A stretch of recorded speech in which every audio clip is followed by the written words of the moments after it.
Assalamualaikum warahmatullahi wabarakatuh.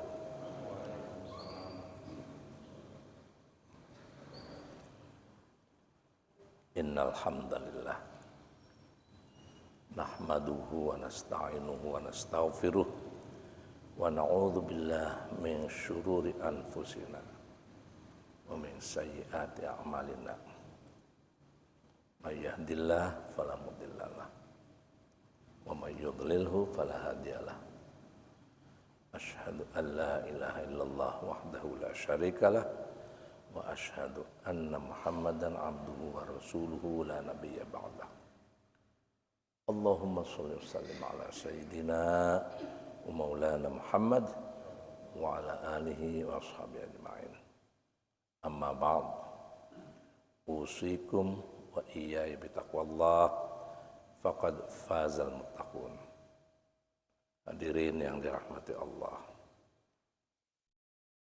tidak bosan-bosannya saya mengajak kita semua untuk bersyukur kehadirat Allah Subhanahu wa taala atas segala karunia kenikmatan yang dianugerahkan kepada kita. Shalawat serta salam juga mari kita panjatkan untuk junjungan kita Nabi besar Muhammad sallallahu alaihi wasallam. Hadirin yang dirahmati Allah, alhamdulillah hari ini kita memasuki hari yang ke-14 dan artinya kita sudah menjalani saum ini sudah 13 hari. Tidak terasa, alhamdulillah. Bagi kita yang insya Allah orang yang beriman justru nikmat kita menjalankan puasa itu. Tapi bagi yang tidak beriman atau dipertanyakan keimanannya, berat menjalankan puasa itu. Dan sesungguhnya dalam kita menjalankan puasa itu ada kebahagiaan tersendiri yang kita rasakan. Jadi masing-masing kita merasakan kebahagiaan itu. Sebagaimana juga disabdakan oleh Rasulullah SAW. Beliau bersabda, "Lis-shaimi farhatani." Bagi orang yang menjalankan puasa akan mendapat dua kesenangan, kebahagiaan.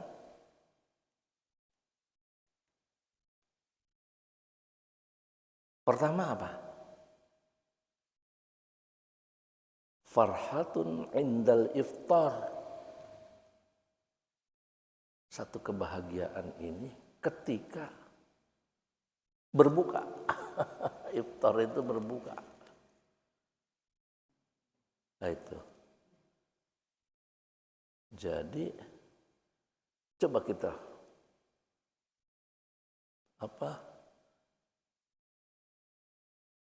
kita ingat-ingat ketika kita berbuka itu. Misalnya berbuka dengan anjuran Rasulullah SAW dengan kurma.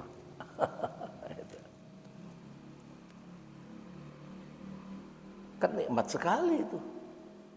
Dari tadinya kita lapar, kita berbuka.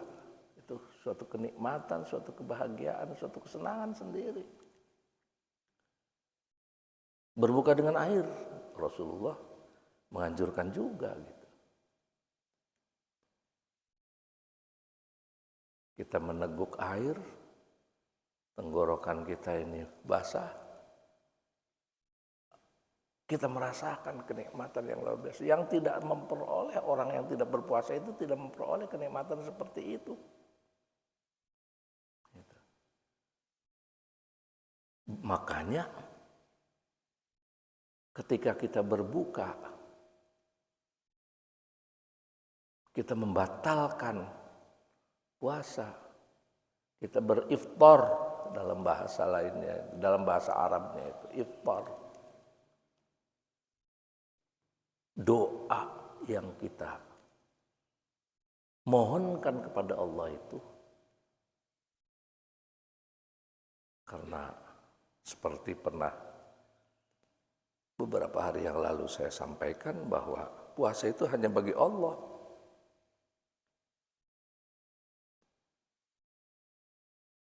Bagaimana firman-Nya dalam hadis qudsi.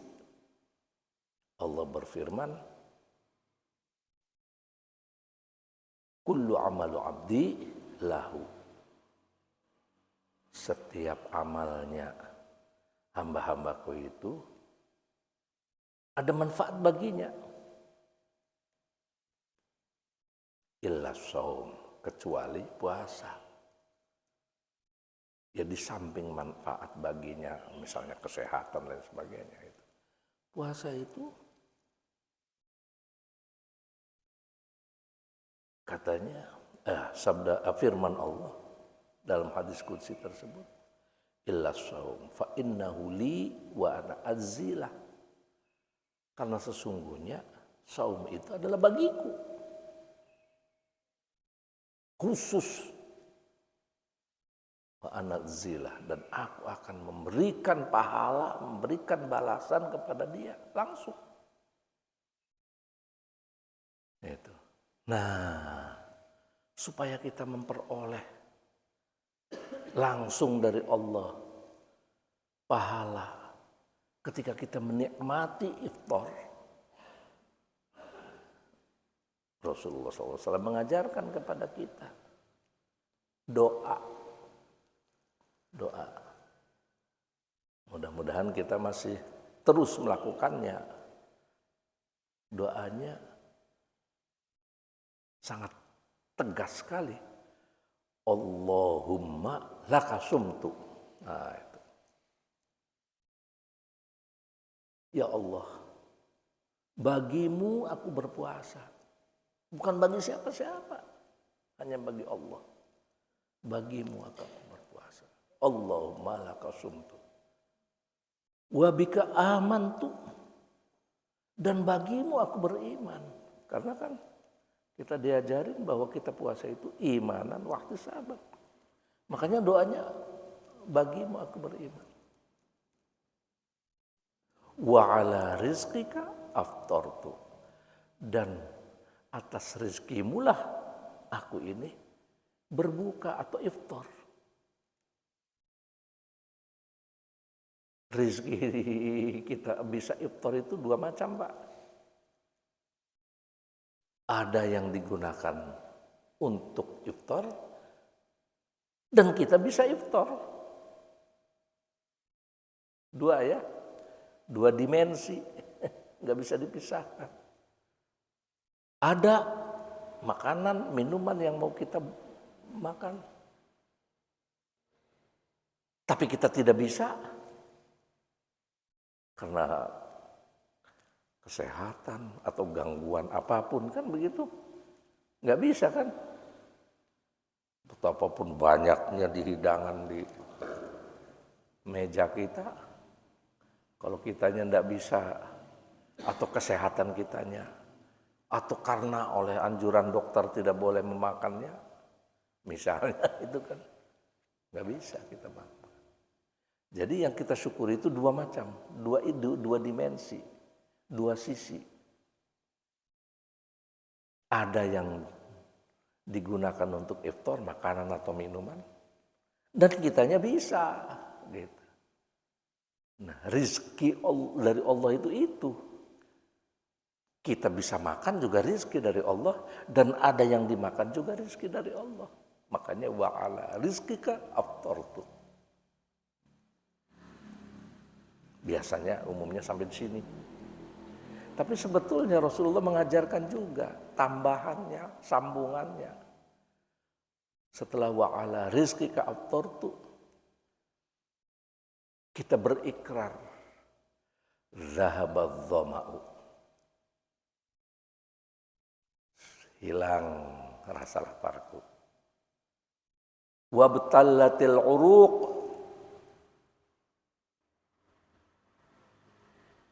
telah basah tenggorokanku. Tadinya kering, kita berpuasa kering tenggorokannya. Itu. Wabtallatil uruq. Dan tidak seperti sampai di situ. Wasabatal ajru insyaallah. Kalau ini insyaallah. Dan telah tetap pahala dari Allah insyaallah kalau Allah menghendaki. Luar biasa kan doanya ya. Itu. Coba kita resapi. Allahumma lakasumtu, wahai Allah, bagimu aku berpuasa, bukan bagi siapa-siapa. Allahumma lakasumtu wabika amantu, dan kepadamu aku beriman.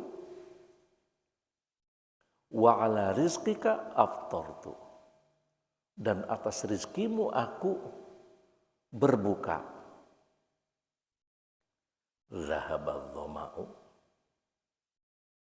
telah hilang rasa lapar. Wabtallatil uruq, dan telah basah tenggorokan. Wasabatal ajru, dan telah ditetapkan pahalanya insyaallah. Luar biasa ya. Jadi ketika kita membatalkan puasa, apakah dengan kurma, Rasulullah mengajarkan kita membatalkan puasa itu dengan kurma.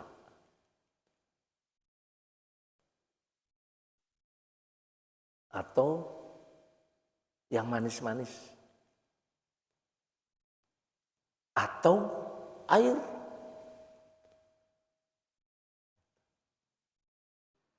Jangan karena tahu bahwa yang membatalkan puasa itu diantaranya ngurek-ngurek kuping misalnya. Bukannya ngurek-ngurek kuping ya, jangan itu. Kita makan kurma atau makan yang manis-manis, air. Ya bagusnya jangan langsung kenyang, jangan. Sebab mengganggu juga kesehatan kalau langsung kenyang. Gitu. Sekedar membatalkan saja, sekedar membasahi tenggorokan. Kurma ya 1 atau 3, konon kurma itu ganjil Pak. Itu makanya, sebab kurma itu kan kalau misalnya tidak ganjil itu secara kesehatan mengandung gulanya itu. Tapi kalau ganjil katanya itu. Jadi memang Rasulullah menganjurkannya kita ganjil kurma. Kalau tidak ada yang manis-manis, makanya umumnya banyak kolak-kolak. Kolak-kolak itu banyak gitu. Yang manis-manis. Kalaupun tidak ya air. Cukup. Seteguk saja batal, alhamdulillah. Kalau air misalnya seteguk, baru kita baca doa tadi, setelah itu kita laksanakan sholat maghrib. Gitu. Gitu. Jadi sudah pencernaannya sudah disuruh berfungsi dulu, gitu. Baru kita makan. Ya seperti pernah saya sampaikan beberapa waktu yang lalu, nggak usah terlalu kenyang-kenyang, biasa aja gitu. Nah di sini kalau kita bisa melakukan itu, insya Allah kita sehat terus. Sebagaimana sabda Rasulullah Sallallahu Alaihi Wasallam, sumu tasihhu, berpuasalah kalian, nanti kalian sehat. Tapi jangan itu yang jadi tujuan. Jangan itu yang kita niatkan. Itu mah biar otomatis aja gitu. Atau dalam kalau istilah di Dunia akademis namanya nurturing effect. Efek ikutan saja itu. Itu. Bukan jadi tujuan. Tujuan kita tetap itu laka sumtu. Bagimu aku berpuasa. Jadi kebahagiaan, kesenangan yang pertama itu adalah indal iftar. Tapi kita juga harus yakin dan perlu kita ketahui dan harus yakin bahwa Rasulullah SAW juga bersabda, kan tadi, lisoimi farhatani, bagi orang yang menjalankan saum berpuasa ada 2 kebahagiaan, kesenangan. Tadi farhatun indal iftar, 1 kesenangan ketika kita berbuka atau menjalankan iftar. Wa farhatun inda liqa'i rabbih. Ini yang utamanya itu. Jangan salah. Ada 1 kebahagiaan yang tidak akan pernah diperoleh oleh orang lain selain yang berpuasa, yaitu inda liqa'i rabbih, ketika bertemu atau menemui Tuhannya. Konon sabda Rasulullah SAW, kenikmatan penghuni surga yang paling utama, paling besar rasa nikmatnya itu adalah ketika bertemu langsung dengan zat Allah. Hadirin yang dirahmati Allah. Disitulah puncaknya kenikmatan penghuni surga. Bertemu langsung dengan zat Allah. Sekarang sih cuma kita meyakini saja bahwa kita ini ketika sholat misalnya, atau ketika beramal apa saja, seperti yang beberapa hari yang lalu kita sampaikan, ihsan itu kan, an ta'budallaha ka'annaka tarahu. Kamu beribadah, menyembah Allah itu seolah-olah atau seakan-akan engkau melihat Allah dalam bayangan. Fa illam takun tarahu, kalaupun tidak bisa melihat, karena memang tidak bisa kita melihat Allah, fa innahu yaraka, ingat, sesungguhnya Allah ini melihat kamu. Nah, tapi di akhirat nanti bagi orang yang memperoleh anugerah dari Allah sebagai penghuni surga, dipertemukan dengan zat Allah. Dipertemukan langsung, dan itulah kenikmatan yang paling puncak bagi para penghuni surga. Nah, di situ bagi orang yang berpuasa akan menemuinya. Kita akan menemui Allah. Dan itu adalah kebahagiaan yang hakiki dan puncak dari kebahagiaan penghuni surga. Jadi hadirin yang dirahmati Allah, insya Allah mudah-mudahan kita semua dengan kehendak Allah memperoleh 2 kebahagiaan itu. Sekarang di dunia ada, yaitu farhatun indal iftar, 1 kebahagiaan yang setiap hari kita peroleh, yang tidak akan mungkin diperoleh oleh orang yang tidak menjalankan puasa. Wa farhatun inda liqa'i rabbih, dan 1 kebahagiaan lagi yaitu nanti kita tunggu. Jadi hadirin dirahmati Allah, inilah niatan yang harus kita munculkan di hati kita ketika kita menjalankan puasa, ketika kita berniat akan menjalankan puasa. Nah, itu diucapkan maupun dalam hati. Diucapkannya seperti ya kalau kita habis tarawih kan gitu kan. Itu diucapkan, nawaitu shauma ghadin. Aku berniat besok puasa. Untuk apa? An adai. An adai. Karena memenuhi fardhi syahri Ramadan, kewajiban di bulan Ramadan. Nah, itu. Ada juga yang menambahkan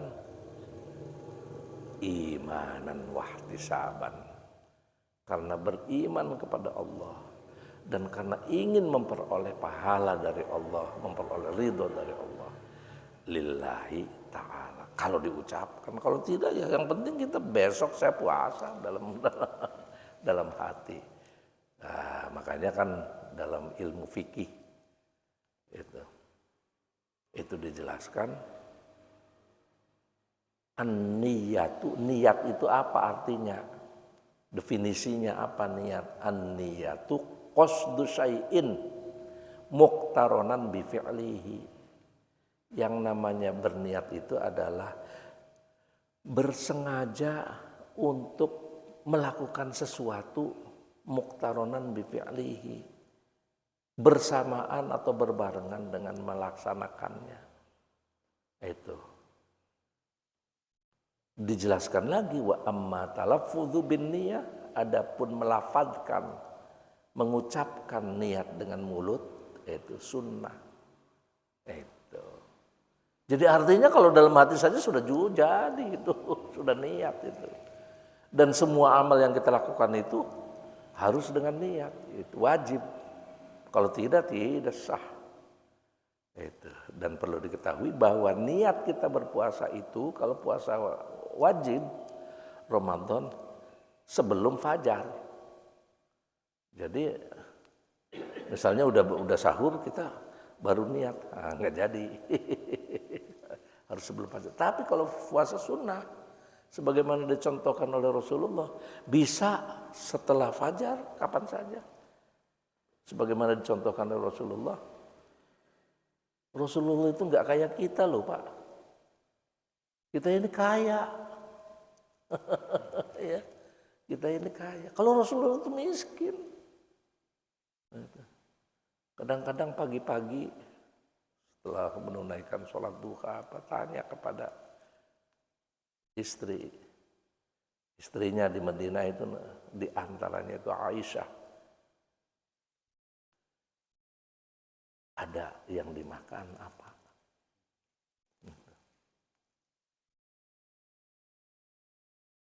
Kalau dijawab oleh istrinya yaitu Aisyah, ya Rasulullah, tidak ada yang bisa kita makan. Kadang-kadang begitu Pak, tidak ada yang kita bisa. Idzan inni shaimun. Nah, kalau begitu puasa saja saya. Jadi dicontohkan oleh Rasulullah, boleh kalau puasa sunnah mah itu. Saya puasa saja kalau begitu. Bahkan menurut riwayat, suatu ketika Rasulullah kan jadi imam. Selagi sehat beliau jadi imam itu. Ketika mengimami, ada suara kerucuk gitu dari perutnya. Ada suara. Sehingga para sahabat ini bertanya-tanya dalam hati, apa ini yang terjadi dengan di perut Rasulullah, apa yang terjadi? Kok bersuara? Gugulutukan, tapi kercek itu. Akhirnya sahabat Umar bertanya kepada Rasulullah, mohon maaf ya Rasulullah, apakah Anda sakit? Tidak, saya tidak sakit. Ditanya lagi, mohon maaf ya Rasulullah, apakah Anda sakit? Di perut Anda itu ada suara. Saya tidak sakit. Didesak oleh Khalifah Umar, apa yang terjadi? Jadi tidak percaya, dikiranya sakit. Kan kita kalau lapar suka kukuruyukan gitu ya. Gitu. Akhirnya Rasulullah menyingkapkan bajunya. Tuh, kira-kira begitu. Apa yang terjadi coba Pak? Kerikil dibungkus di sini untuk mengganjal karena lapar. Luar biasa. Kerikil dibungkus karena lapar supaya jangan ada. Sedangkan orang kan perut digendutin gitu. Jadi sampai untuk menahan lapar itu membungkus kerikil diganjalkan ke perutnya itu. Itu Rasulullah, hadirin yang dirahmati Allah. Itu. Jadi kalau dalam berdasarkan riwayat dan hadis, yang namanya hadis itu aqwalun wa af'alun. Itu. Yang namanya hadis itu ucapan Rasulullah, perbuatan Rasulullah dan takrir, ketetapan. Takrir itu contohnya begini. Ada yang lapor misalnya, ya Rasulullah saya begini. Terus Rasulullah mengatakan iya atau bahkan diam saja, itu namanya sudah takrir, itu hadis itu. Gitu. Makanya jangan sembarangan mengatakan hadis palsu. Itu doib dan sebagainya itu. Itu ada ilmunya itu. Nah, kembali lagi tadi, jadi kalau puasa wajib itu niatnya itu harus sebelum fajar. Sebelum dimulainya puasa. Tapi kalau puasa sunnah kapan saja, siang hari 10, jam 10 misalnya kita sekarang mau puasa sajalah gitu misalnya. Karena ada apa-apa. Bisa jadi itu puasanya itu. Jadi begitu hadirin dirahmati Allah, kembali lagi kepada pokok pembicaraan kita bahwa kita menjalankan saum insya Allah dapat 2 kebahagiaan. Yang satu di dunia indal iftar ketika kita berbuka, yang satu lagi kita tunggu nanti di akhirat yang tidak akan diperoleh kecuali orang yang berpuasa, yaitu inda liqa'i rabbih, kenikmatan ketika menjumpai Tuhannya. Demikian, mudah-mudahan bermanfaat bagi kita semua. Dan barangkali ada pertanyaan sebelum kita tutup, silakan.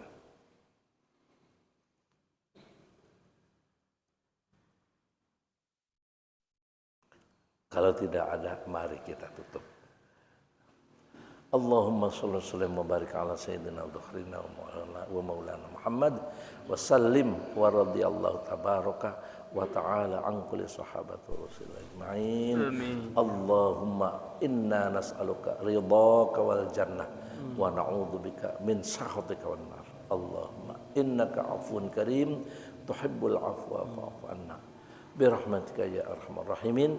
Wa sallallahu ala sayyidina Muhammadin ummi wa ala alihi wa sahbihi ajma'in walhamdulillahi rabbil alamin. Al-Fatihah. A'udzu billahi minasyaitonir rajim. Bismillahirrahmanirrahim. Alhamdulillah Ar-Rahmanir Rahim Maliki yaumiddin. Iyyaka nasta'in ihdinas siratal mustaqim siratal ladzina an'amta 'alaihim ghairil maghdubi 'alaihim waladdallin. Amin. Assalamualaikum warahmatullahi wabarakatuh.